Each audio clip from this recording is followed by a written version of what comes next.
Welcome to the Never Stop Getting Better podcast presented by Cox Health. Yes, you heard that right.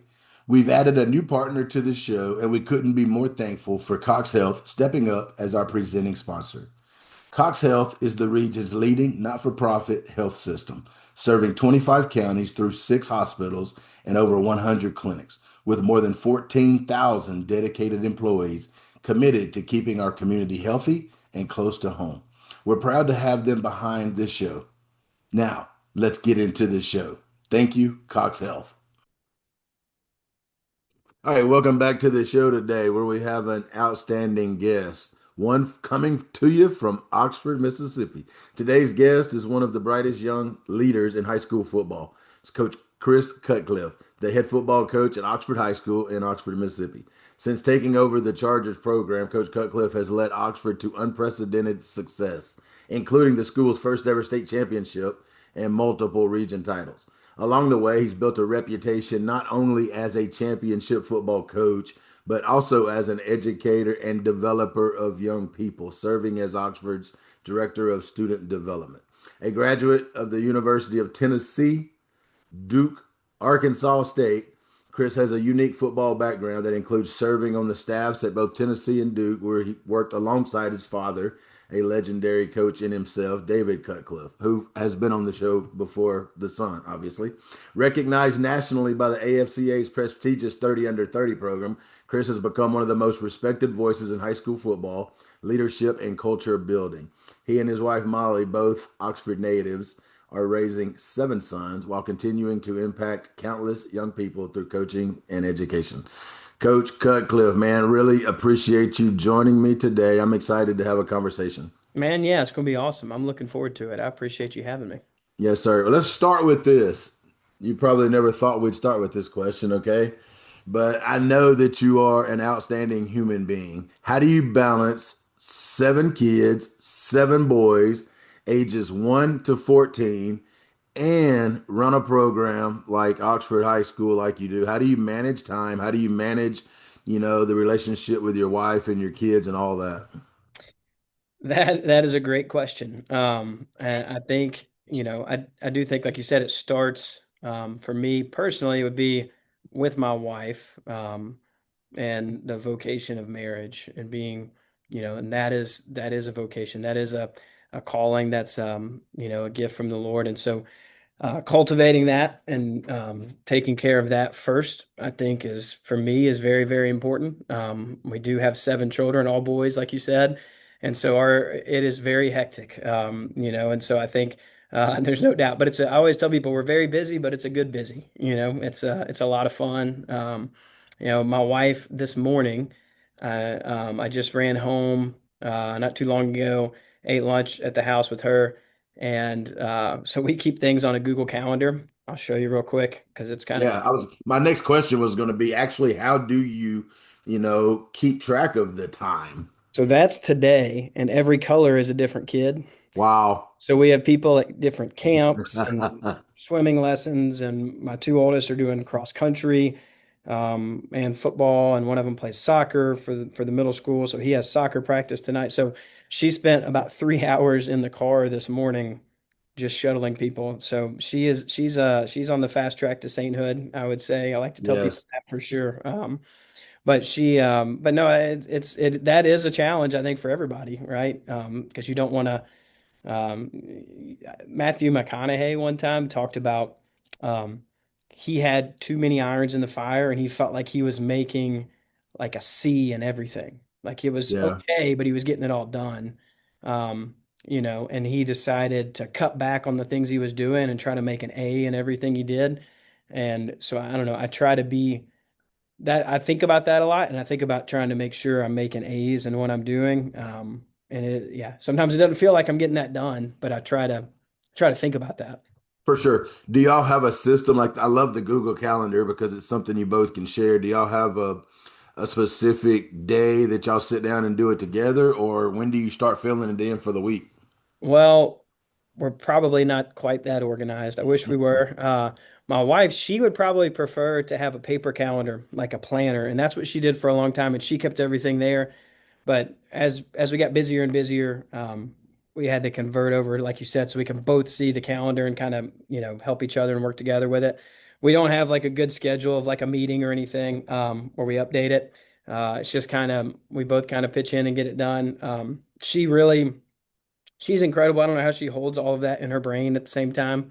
I can't do it. Like I forget Yeah, stuff all the time. She can keep it all straight. And so yeah, we don't have, I think when we're really on top of our game, like on, like a Sunday evening, like we kind of look at the week ahead and we meal plan and we go to the grocery store on Sunday and we buy everything for the week and we're all ready to roll. But that probably doesn't happen as often as we would like it to. sure. You So know what, man? Like, I will sit down on Sunday, and it's just me and my wife now. We have two kids that one's in college and one's grown, with two grandkids, and so I'll sit down on Sunday with a Google document, and I will fill it in for the entire week, and I just try to, because I don't want to miss anything, and I want to make sure I hit everything, but then I can find those white spaces of time where, I can be intentional with Stephanie and we can do something or whatever. But I also heard when you was talking about, time and being an A, I heard Sahil Bloom say this one time was, he thinks about it as if, you walk into different rooms and you don't have an on off switch, you have a dimmer switch, right? So like when you walk into a certain room, you can turn it up and you can turn it down a little bit, but about being present where you are, so when you are at home with your wife and kids, like you walk into that room, that dimmer switch is going all the way up, right? And I'm gonna dim the lights in another room, which would may be work or it may be what have you. I've thought about that because you do a lot of things, right? If you do a lot of things, I don't think that's a total negative, but I think being present where you are is sometimes a challenge because our mind will start racing before us and behind us, what have you. But that dimmer switch kind of helped me. Let me ask you, what was it like, growing? And this episode is going to come out just after an episode with Casey Woods, who I had will have been on the show right before you, whose dad was Sparky Woods, which you probably Casey met. and I went to Tennessee together. Okay, great. Yeah. Well, y'all are gonna I come know out Casey back to very back. well. Yeah. But I asked Casey these two questions too, and I'm just curious. I've often said that kids that are born to parents who are coaches, their mom and dad, or their dad's a football coach, it's almost as if that kid has been born on third base because that kid had advantages that I didn't have. I was born to two nurses, to a nurse and a preacher. Awesome. But like the what you've seen growing up, was different than what I saw growing up. So when you hit the age of 23, your life experiences in football were much different than mine. Okay. So, what was it like growing up the son of a football coach? What did you take from that you think has really benefited you? Yeah. So, I would say two things. I would say, first of all, my mom was a teacher also. And so she taught first grade.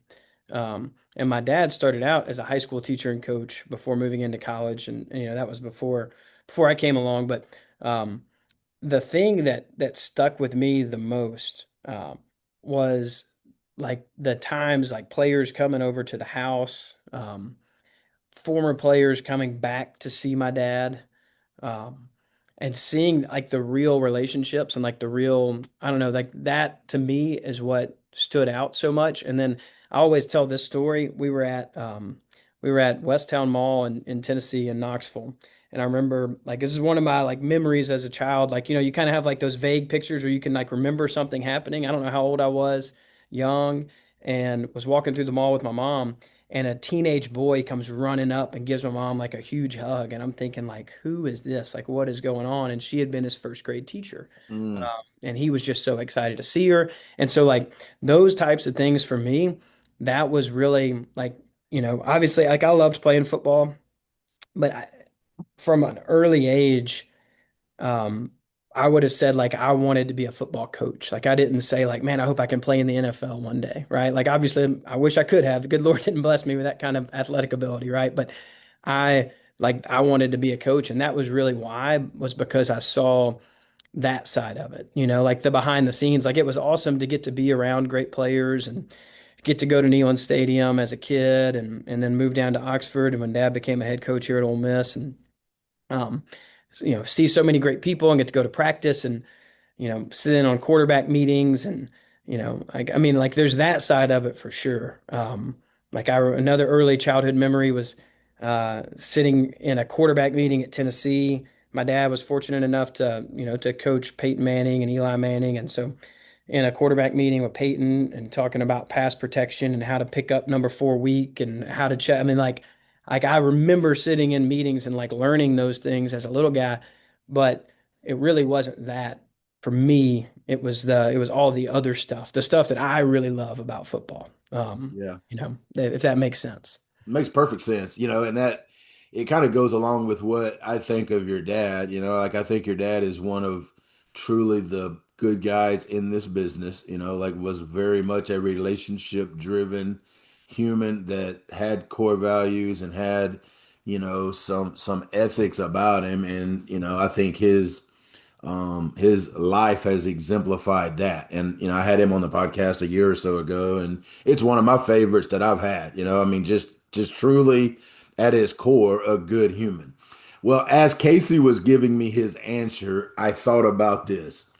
There's got to be some negatives as well. Okay. Like, there's got to be things that, were there things that you had to unlearn, or were there things that you didn't like about being a coach's son or the son of a coach that was, the head coach at Ole Miss or wherever, you know what I mean? Like, were there things about that, you had to unlearn or that weren't the greatest in the world?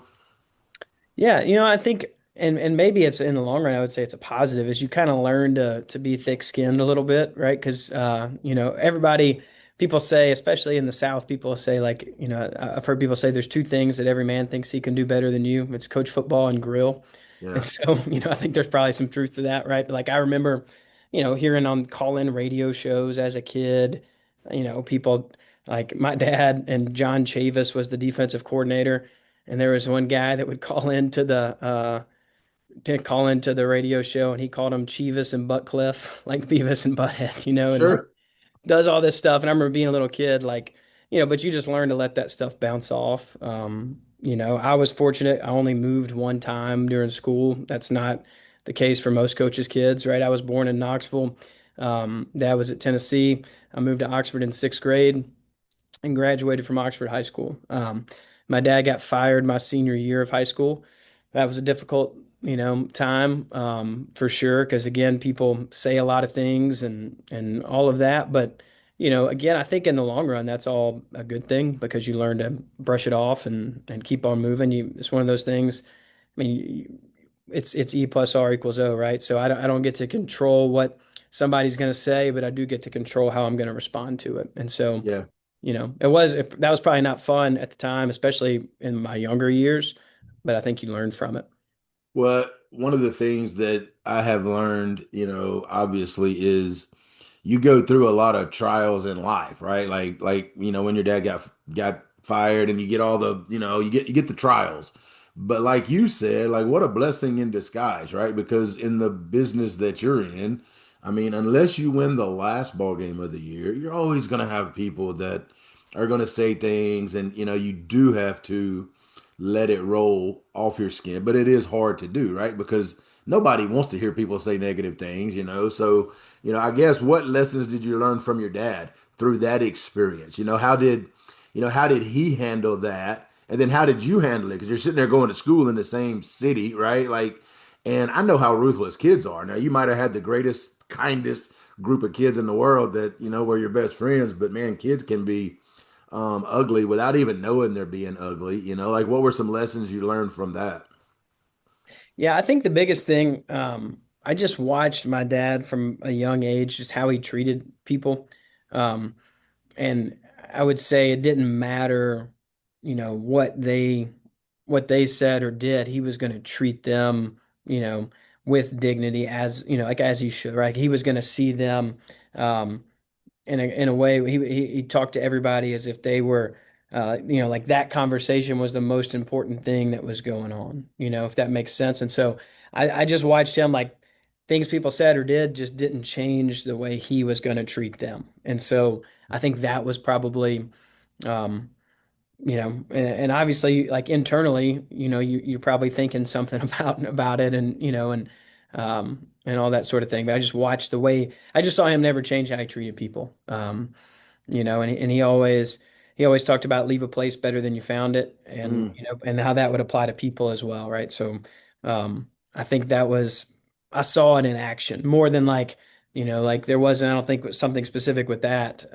with how to handle those types of things. I think it was less like hey, like here's an important lesson. I just got to see it all the time, and how yeah. he never changed how he treated people.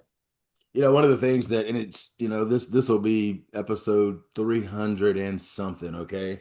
That's But amazing. as I think back, like there are little things that that kind of like stick out in my mind. And one of the things that stuck out about your dad's interview, and it was great, but was one time when, he was a kid and mom and dad took him to the park, and when it was time to go, I think dad whistled or something, and that meant stop where you're at and find him and then load up. Well, they run back to the car and they load up and he makes them unload, and he says, we're going to clean this park first because we're going to leave it better than we found it. You know what I mean? And when you mentioned that, it just like clicked that, Oh yeah. that was one of the things, one of the stories that I remember from that podcast a year or two ago was, Cutcliffe's gonna leave it better than we found it. And they wanted to argue with this is not all of our junk. It doesn't matter. We're gonna leave it better. We're gonna go clean it all up. You know what I mean? That's what they did, Oh yeah. which was pretty cool. No doubt. And so that's my grandfather died when my dad was in high school. And so I think that's one of the cool things about I don't know, about family is I've obviously never met him, but I feel like I've learned so much from him, so it's definitely a blessing to have family and have those types of lessons for sure. No doubt. All right, let's fast forward. Oxford High School. You play quarterback at Oxford High School, and now you come back and you're the head football coach at Oxford High School. Like, what does that mean to you?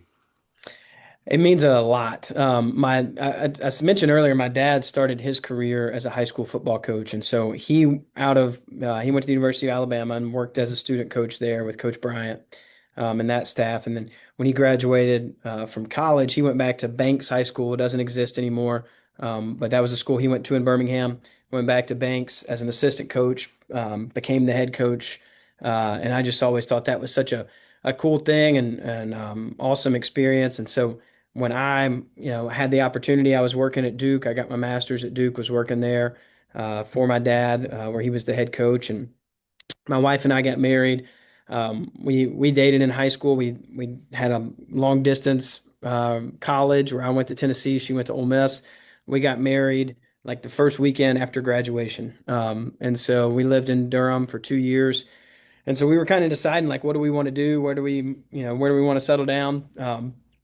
And so we had our first son just after our second anniversary, I guess. And that summer, had an opportunity to come back to Oxford and teach math and coach for Johnny Hill, who I'd played for, and is just a tremendous coach. He's in the Hall of Fame in Mississippi now, and Coach Hill was going to be nearing the end of his career at that point, and you obviously don't know how things will work out, but what I really, kind of hoped at the time is I could come work for Coach Hill, and be a part of his staff and learn from him, and maybe have an opportunity to have a chance to be the head coach when he did retire. And fortunately, that's how it all worked out. Okay, let me ask you this. When I was at Pearl, we came and played Oxford at the North State in the North State Championship game. I don't know what year it was, but DK Metcalf was at wide receiver. Yep. Were you on that team? I was a really good receivers coach back then, by the way.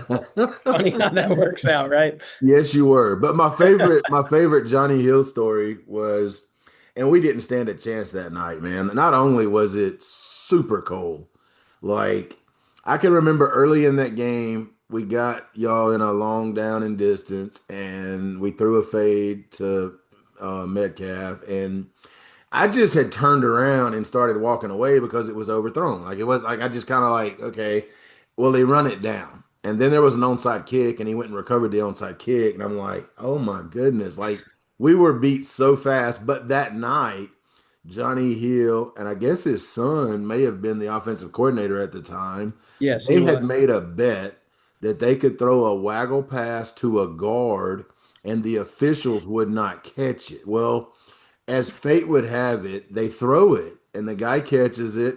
And me and the defensive coordinator are like, we're on the field. Like, where did he come from? Like, it was just weird. Like we seen it, but we didn't see it. So we get back to the house, we get the film uploaded, and sure enough, this guard had went out for a pass, caught it, just continued off the sideline, went and sat down on the bench, and I thought, man, that just made it even worse that night. You know what I'm saying? We couldn't even cover the guard.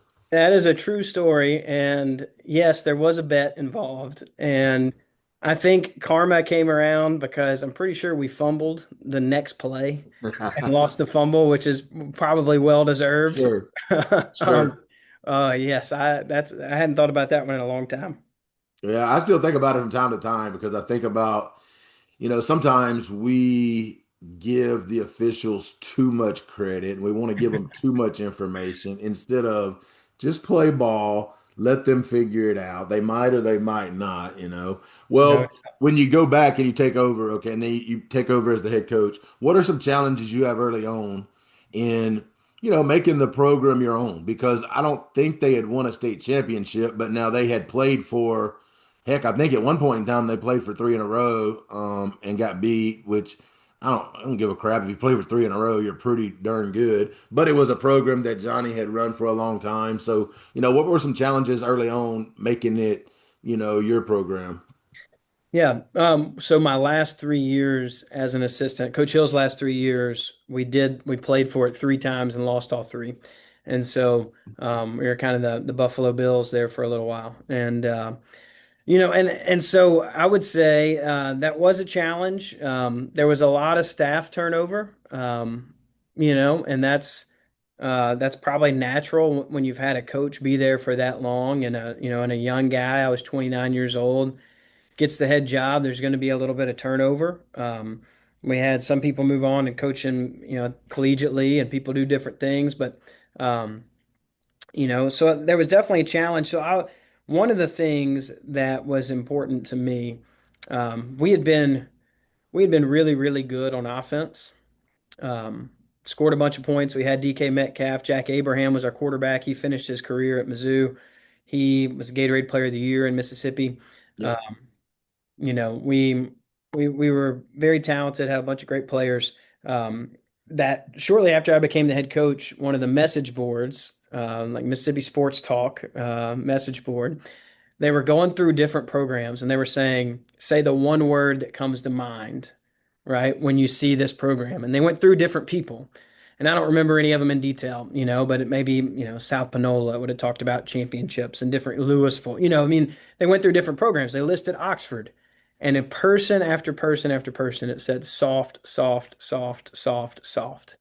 And that just hit me like, man, that like all the great things we've done, all the winning that we've been doing, Mm, that's what our reputation is. Like you mm, say what you want, but that's what people think. And so I shared that with our team, and that was kind of my mentality that first year was I don't know what we're going to be, but we're not going to be soft anymore. Like that's yeah. somebody's not going to say that after they play us.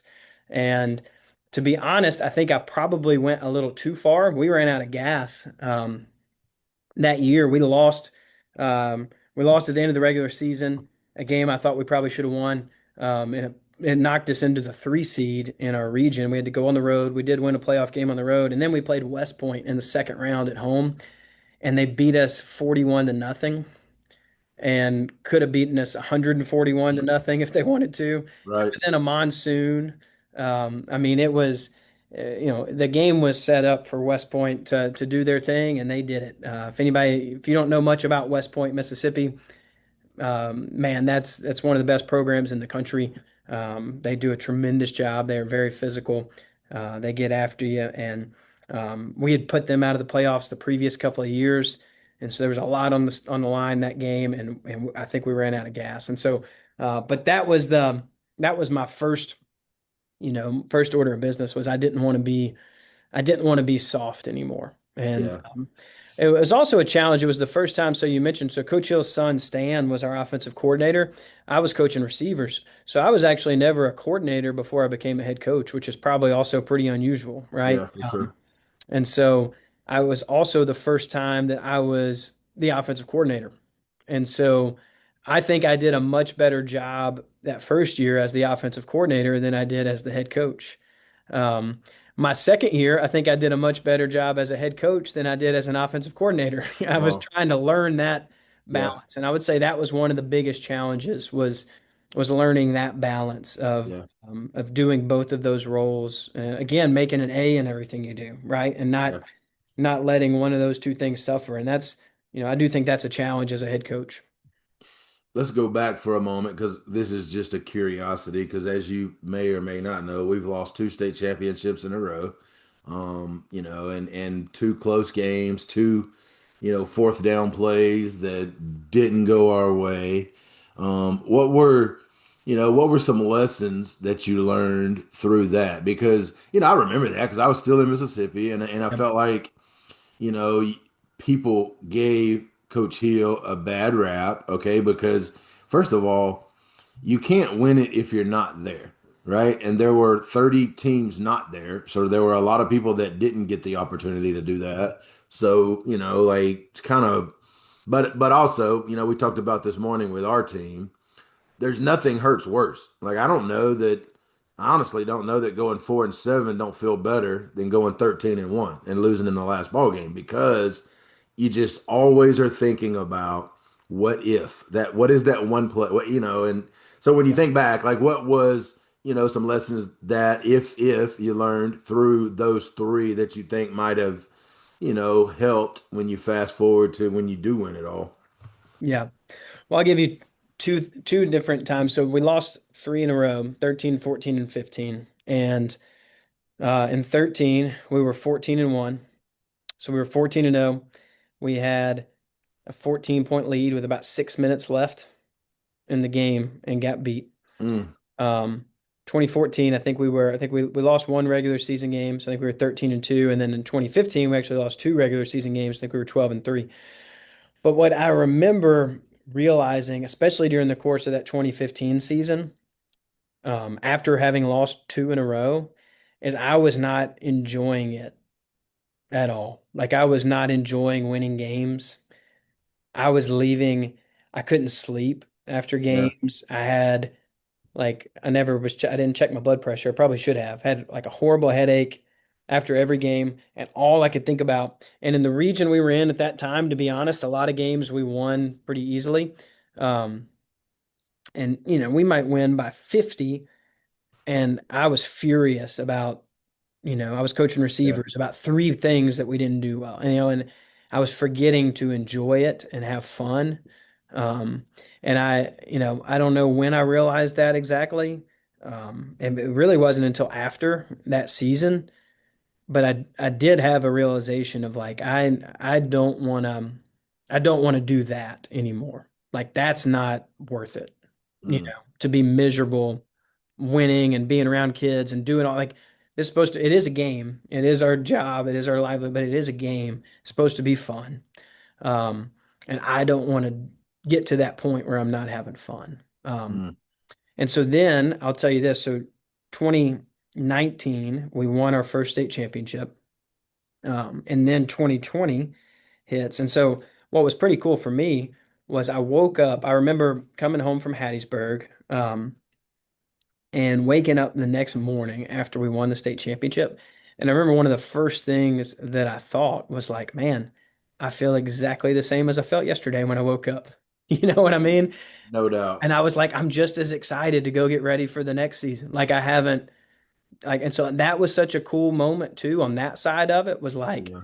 like, hey, you've worked so hard to get this thing done and it was awesome and it was so rewarding and so fulfilling and all those things, but I still am just as excited to go get ready with the next group of kids. And Yeah. the next year, 2020, obviously was insane for a lot of reasons, Right. but we went undefeated, made it to the state championship game. We were on a 25 or 26 game winning streak at that point in time. We have a 7 point lead. We give up a touchdown, I think, with 8 seconds left, and they go for two and get it. And so we lose by 1 point. Mm, And I remember again, like after that game, like I have this vivid memory of just like just silence in the locker room, cleaning up the side, like just nobody, there was nothing to say at that point in time. you know. But again, I remember like getting home that next day and being like, nothing's really changed. Like it didn't make it not worth it. You know what I mean? Yeah, And so I think maybe that was a better perspective than I had when I was younger. yeah, Um, where I just, like I was still making sure I was intentionally making sure I was enjoying the process of what we were doing, yeah. enjoying the time with the staff. I get to work with some of my best friends, that's a blessing. We have incredible kids at Oxford. And so, man, you got to enjoy that every chance you get.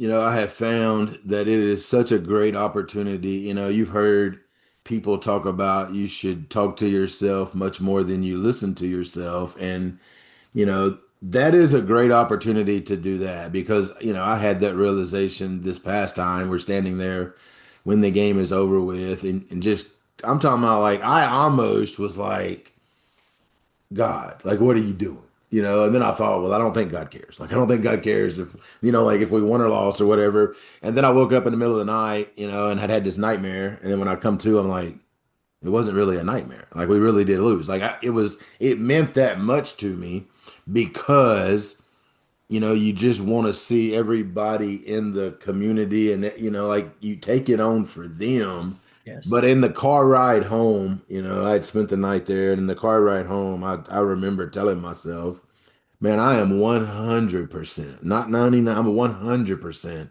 grateful for everything that's happened. I'm not going to let one moment, one game, just throw everything else in the. I'm not gonna do that. Like I'm gonna be grateful for the good, right? But it can creep into your mind, right? You're like, Yeah. oh, what if we'd done it? What if we, and Oh, no doubt. you can't live in that what if world, man. Like it just that can run you down into, and I've just learned to try to stay out of that because that's not good for anybody.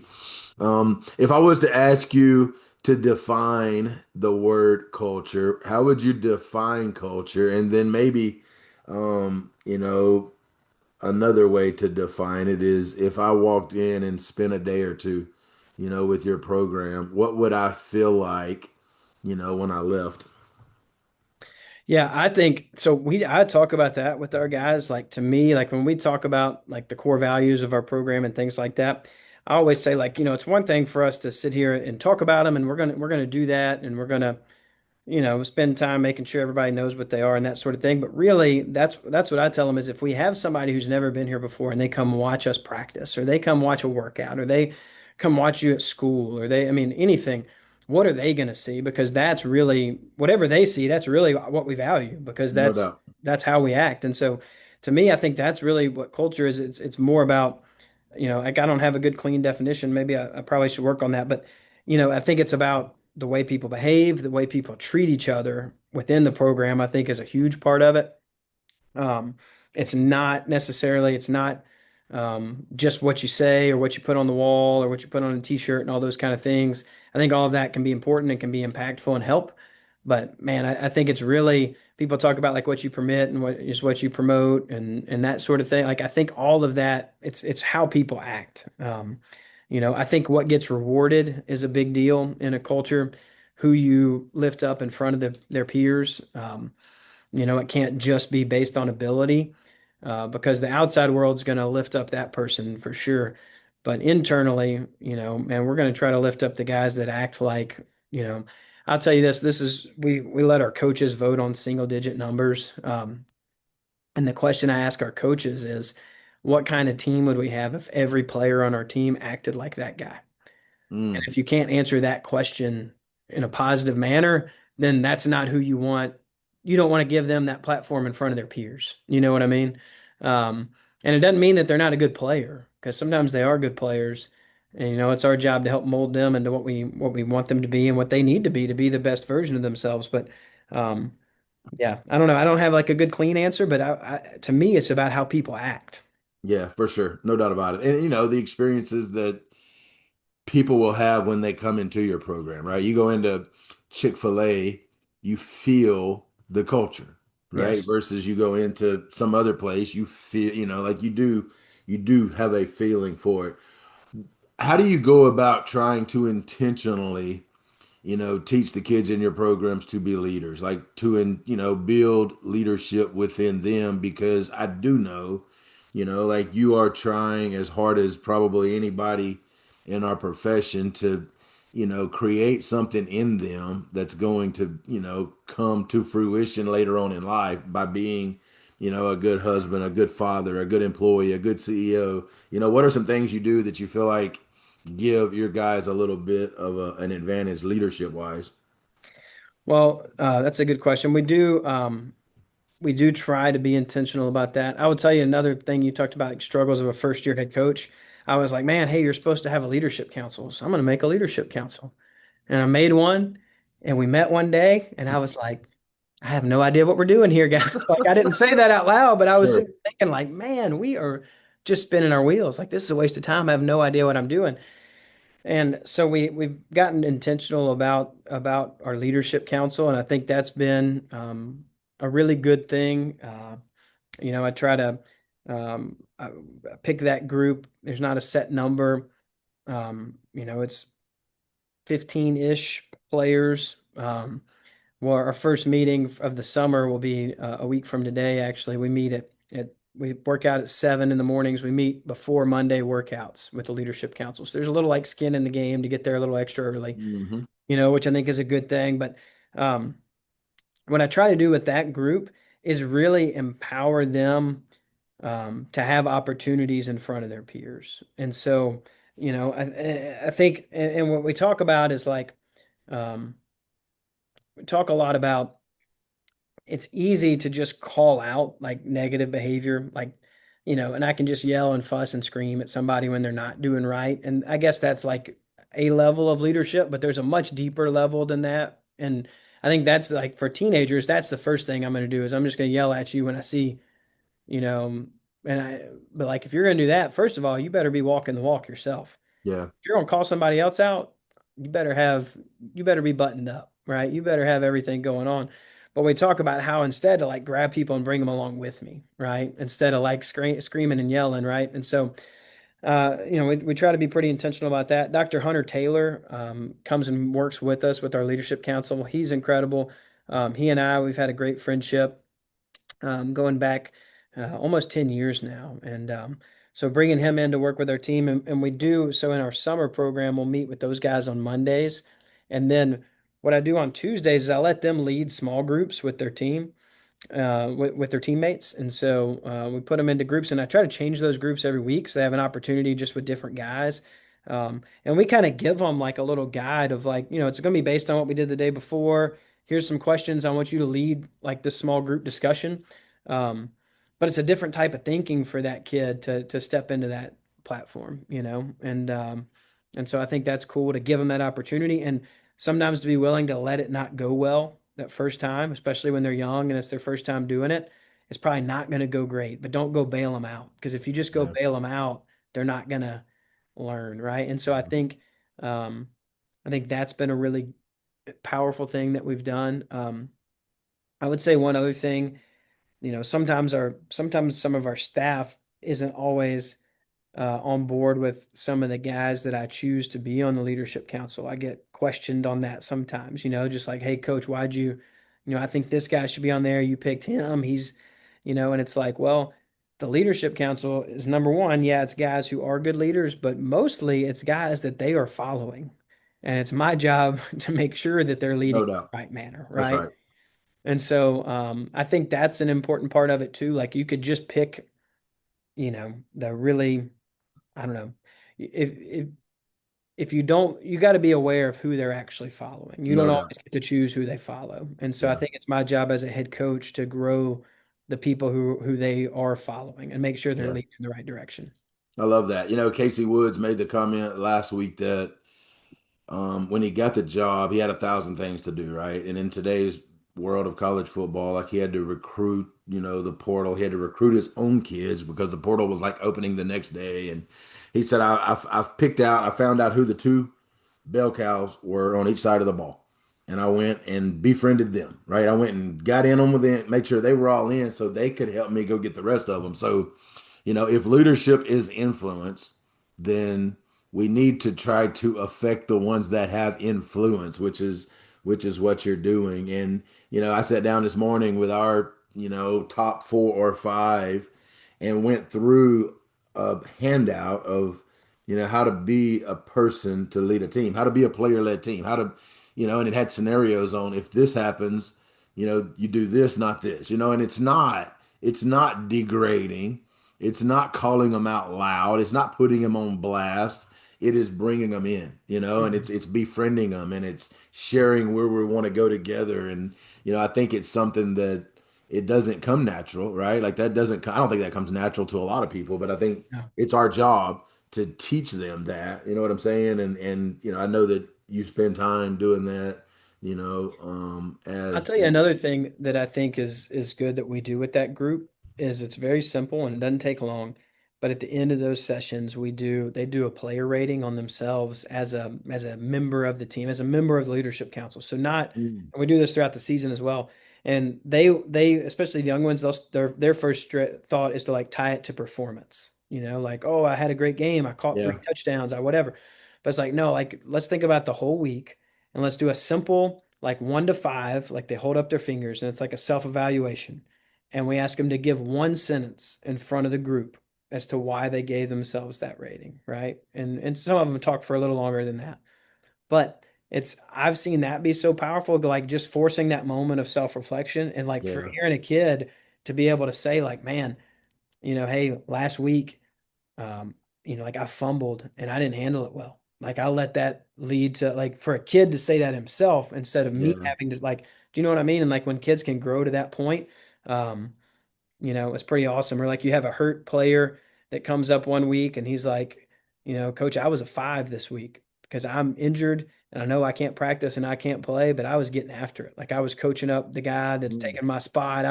You know what I mean? Like for a kid, like that stuff's pretty cool. And so I think when they start to hear each other, like take that seriously, um, and be real and how they evaluate themselves, I think that's really powerful. I love that. It's very similar to I just read a friend of mine had given me the one of John Gordon's books, The Seven Commitments. I And haven't read that one yet. in that book, it gives an example of they have a leadership coach and they have their seniors and or their leadership council, whatever you want to call it, and they had them come up at the front of the room. They taped a piece of paper on their back, and then each person got to walk down the row behind them and write one thing on the paper that that person doesn't see about themselves.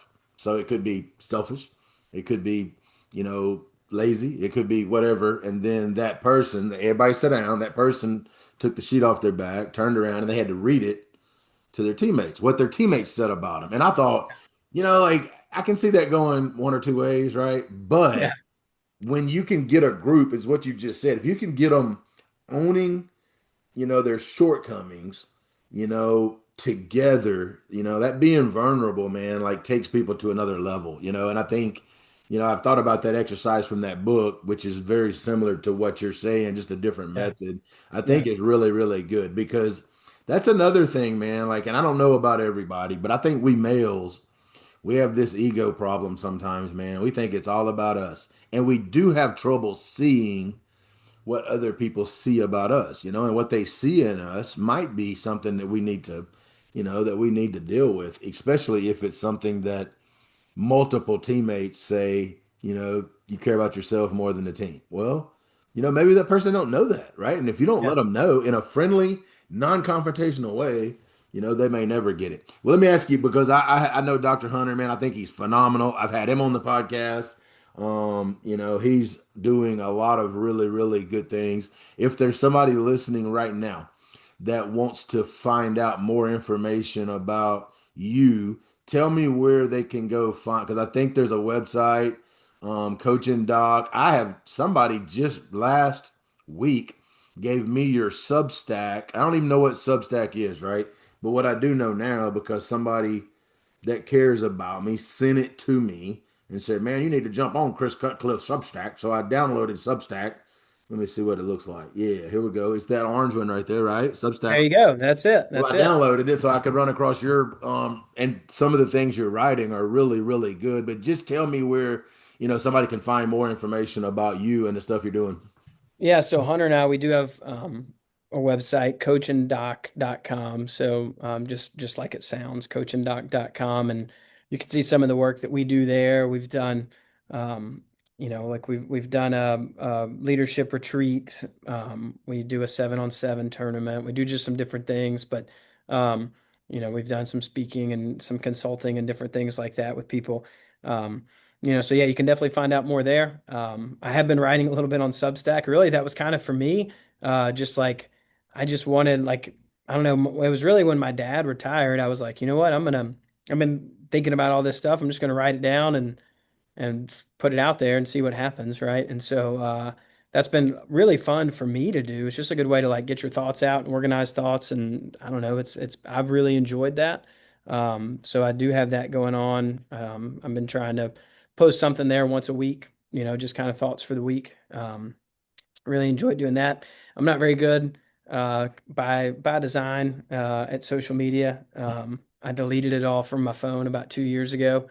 Uh, so I try to get on like on my computer, and look, especially for work and things like that. But I just didn't like scrolling, and I just said, you know what, when you talk about like balancing things and you start looking at the number of hours or minutes that you spend a day on different apps on your phone, it's like, man, how much time could I gain back just by deleting that app? Mm, Um, mm. and so yeah, I haven't missed that at all. Twitter, X, whatever, Instagram, like all deleted off my phone for about 2 years now. And so I'm not always very quick at getting back to people on there. So sorry about that, but sorry, not sorry, right? As people would say, right? I'm not. Chris, you got 7 boys.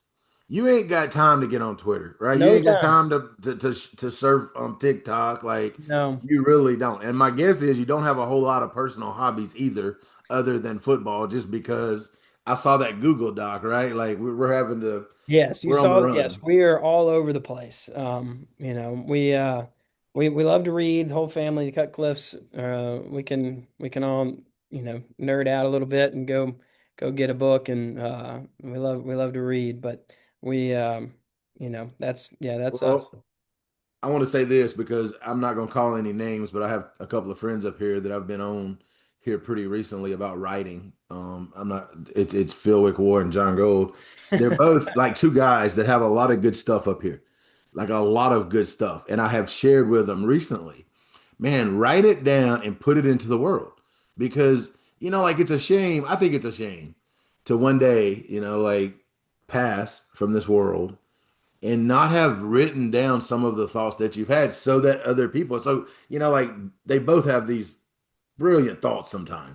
I'm like, just write it down, and just and I have found that through yours. I found that through other people. Like, I think it's really cool when you can take some thoughts you have, put them on paper, because what I've also learned is that other people, you may not get a whole lot, okay, but I will guarantee you that you're going to get from time to time. You're going to get somebody like me that's going to say, man, it's really good. And I appreciate you doing that. And it's the reason why it kind of propels you to continue to write down your thoughts because when you write them down, you're not necessarily trying to serve me. You're trying to get some thoughts out and put it into the world. And if it helps somebody, great, right? Like, but it's not, I mean, it is. And I'm sure you get the feedback from time to time, but I do appreciate you, taking the time to, put your thoughts down because I think it's pretty important. Well, I appreciate that, and I think for me, like sometimes you think like yeah, I don't know. I mean, nobody. I don't know why somebody would want to read what I have to say. Like, but I think, like you said, like I really think of it almost like maybe that's a selfish. I don't know, but I almost think of it as for me, right? It's like it's good to organize your thoughts and just get it down on paper and think. It makes you think things through in a little more detail. And so, yeah. And if it does help somebody, like you said, awesome, right? But I don't Yeah, think, yeah, for me, like it can't be about that because then I don't know. I would feel weird about it too, I guess. And so I for think, sure. but you just start, right? Just start. Yeah, no doubt. Well, what I have found is this, and I'm sure at some point in time in your life, maybe when them boys are grown, you might sit down and write a book yourself. But what I have found through writing a book is that, you can share stories that do help other people because you know what, man, like life's hard. Like that's one of the certainties in this life is hard, and we've all been through challenges. And if you're not scared to share them, you know what you do is you collect some people in this world that have had challenges and appreciate you for sharing your challenges because it's too easy for me to look at you and think your life's perfect, right? Because that's what I see. No, everybody's got issues, man, and that's to me that's what I have found through writing that book is people are appreciative that like struggle's real. There's a benefit to struggle, right? There's a benefit, just like your story of having to learn how to listen to the garbage actually turns out to be a blessing when I'm a head coach, right? And, everybody sitting in the bleachers knows more football than us, right? Like everybody. I Oh catch yeah. myself at college games sometimes starting to say something about one of the, and I'm like, shut up, boy. Like, what is wrong with you? Crazy. I think we all are guilty of that Yeah, sometimes. for sure. All right, give me a book or two. Give me a book or two that you just off the top of your head, you think back, if I was to ask you a couple that have been most impactful, what would you throw out? Good question. Good question. I've been so like the last like year and a half, I've gone back. I love to read. I've gone back to just reading like fiction just because I like it, Yep, and less like reading, I guess, professionally, And so I've really enjoyed sure. that. So that's where my brain's going to all those books first. But I love, like I mean, this is probably like a cookie cutter answer, but Atomic Habits is so good, right? No doubt. Um, like I gained a ton from that, a lot of wisdom, a lot of things that are very practical and applicable. I really like Jim Collins, Good to Great and Yeah. Built to Last, and I know those are Mhm. also like very generic answers. Like I feel like you'd probably get those from a lot of people. Um, I've really enjoyed reading John Gordon. I mean, a lot of different things. Sure. I've liked Ryan Holiday. Um, Me too. yeah, Have you there's a lot read? of You need good to stuff. put this on your reading list, okay? But if you haven't read Jim Collins' book that came out about 2 weeks ago, What to Make of a Life, he spent No, 12 years studying. It's phenomenal. Like, and I'm a Good to Great fan. Like, that's one of the first books I read years and years ago. But this one, because he's 66 years old, he's at a different stage in life too. But it's really good, man. I just devoured it in a very short time span. It's not the smallest book in the world, but it's very I good. will look into that for sure. Because I really did like Good to Great and Built to Last. Right now Well, I'm rereading Lord of the Rings, so that's a very oh, different okay. answer. But man, there's a lot of wisdom there too, a different kind of wisdom, but it's good. Yes, I love that. Sometimes you can tell how smart somebody is by what they read. You know what I mean? And like when you say Lord of the Rings, I'm sitting there thinking, man, this guy's smarter than me. You know what I mean? I told Like, you the Cutcliffes we can nerd out pretty quickly, and so I think I'm the leader of that, for sure. But yeah, that's where I am right now. Well, sure. Well, Chris, man, I really appreciate you taking and making the time to come on and share today. I know you've been extremely busy, but I've been grateful. You've made me better today, man. So I'm super thankful for you taking the time. Man, happy to do it. Really, really appreciative of you having me on, and I think you'll get it done this year. Let's get over the hump. I'm cheering for you. We're counting on it. We're hoping so anyway. At least we have the opportunity to. Thank you all for listening. Until next time, adios, amigos.